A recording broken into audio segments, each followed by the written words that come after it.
So the article does a pretty good job of stating its purpose early on in the first couple paragraphs. It quickly tackles that the main issue is systemic economic and racial isolation. So they're saying that this racial isolation in concentrated poor low income areas, specifically associated with low income schooling, is the single most powerful predictor in racial gap in terms of educational achievements. So, based off that statement, we see that Sean F. Reardon goes on to conclude and fixate and focus on that single factor and dive in a little bit more in depth by stating it's the measure of segregation that is most strongly correlated to racial achievement gaps. So, the article does a good job of explaining how where the correlation is drawn between low income students and success in graduation rates and readiness for college. So it goes on to say how a student isn't going to do any worse in school just because they're sitting next to another poor student. Rather, that this kind of gives a picture, an idea when there's a high, dense amount of low income students in the school, that it's going to be a pretty good representation of the quality of the school and what it's going to attract. So the article actually continues to say there are poorer communities, they have less local resources, they have fewer parents with college degrees, they have fewer two-parent families, harder time attracting better teachers, and just an accumulation of these factors are just few reasons that low-income students tend to have both economic and social capital restricted resources. Reading this article early on definitely made me actually question and wonder about my upbringing as well too, especially considering I grew up in one of the cities that's brought up a few times, in one of the lower income cities along with Detroit is Stockton, California. So I went back and started to ponder and think about how my upbringing was in my environment and the students surrounding me and even myself. And I think one factor that really helped me specifically continue my education was, my culture and my parents just really instilling in me that, from an early age, I thought I had no other choice. There was no other way to live but to pursue a degree and to pursue something. Neither of my parents had a degree, and I think that struggle was a real lesson for them, and it's a continuous struggle even today. And seeing that, I feel like, drove me. I'm still friends with a number of my high school and even, middle school classmates. And, I went through a period where I did begin to drift off a little bit from them as I continued community college and was getting ready to go towards university. I found that a lot of my peers didn't have that same mentality. They weren't really thinking about, okay, what's next? What are we going to do? But then it brings the question is, how did it get to this point? And it makes you question the history and the structure behind the development of schools and economies, and how did such areas become so densely populated with poor income families, and why integration is so important. And I do believe that this doesn't happen coincidentally. We learn about a lot of history. However, the history that we learn about is history that's chosen. We don't get to see everything that happened. We don't get to see all of history.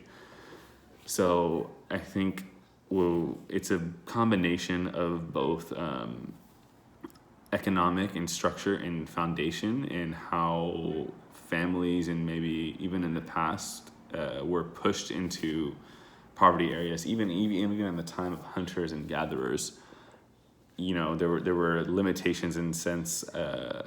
Royal families didn't eat potatoes because they grew in the ground. While all plants grow in the ground, potatoes specifically are a root. You got to pull them from under the ground.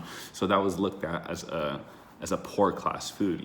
So not only were the people segregated into a poor class, but even items and foods and crops were segregated into poorer and cheaper quality ingredients. So I think it's a long history and a long foundation that has now become normalized and accepted, and we're barely even beginning to identify and chip the real issue. Great amount of statistics are provided. They did a good job explaining their argument, providing proof for their argument, and then closing up their argument.